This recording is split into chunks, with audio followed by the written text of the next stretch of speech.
When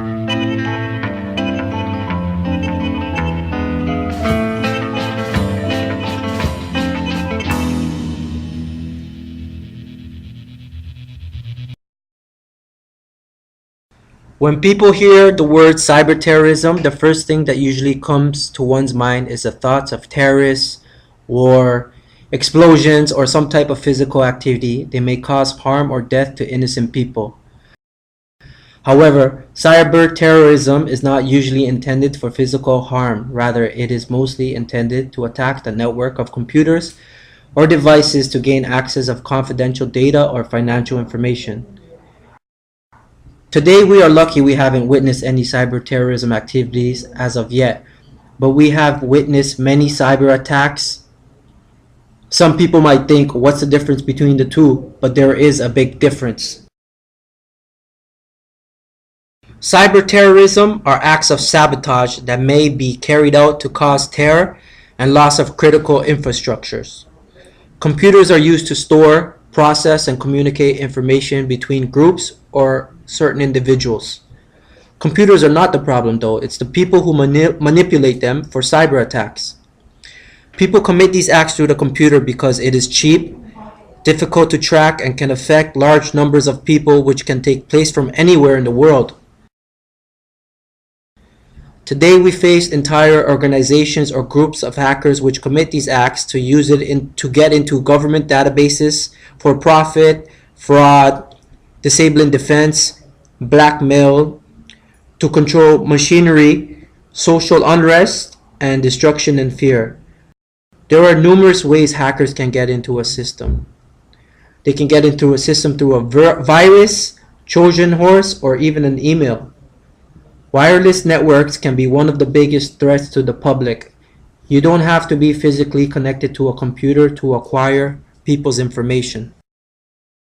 The aim of cyber terrorism can be the next sectors: defense industry, energy, finance, telecommunications, transportation. How can an organization be safer? Actually, they cannot, but they can take precautions. Defense methods include encryption, firewall, browser privacy settings, pop-up blockers, accounts control, also creating a backup system. The law is considered another tool to combat cyber terrorism. Many states in the world unite together to achieve better results in the struggle to fight against cyber threats. In 2001, the Council of Europe and other countries, such as Canada and the US, signed a document called the Budapest Convention on Cybercrime.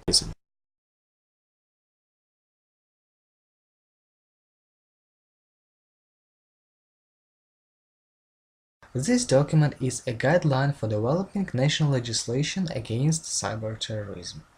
Besides, the Convention establishes a framework for well-functioning international cooperation between states. Some countries have passed their own law to prevent the development of cybercrime. For example, in 2010, Canada launched a strategy to protect Canadian citizens, industries, and governments from cyber threats. According to Canadian government, Canada's cybersecurity strategy will boost Canada's cybersecurity against the growing threats of cybercrime. This similar legislature provides cybersecurity which exists in other countries. Some countries that combat cyber terrorism are using the highest measure of restraint against people who are involved in cybercrime. For example, Pakistan decided to use capital punishment for people whose activity in cyberspace resulted in people's deaths. In Great Britain, Elizabeth II proposed a life sentence on people who caused serious cyber attacks. The law against cyber terrorism is not very effective as it should be. First of all, it's hard to define what kind of cyber activity should be considered cyber terrorism and what is not. Sometimes, people who are not involved in cyber terrorism come within the purview of the law and opposite. For example, according to the proposed update to the British Computer Misuse Act, People who make good faith, such as antivirus software developers, come within the category of people involved in cyber terrorism. Another problem is human rights and privacy. The effective struggle against cyber terrorism requires access to our privacy.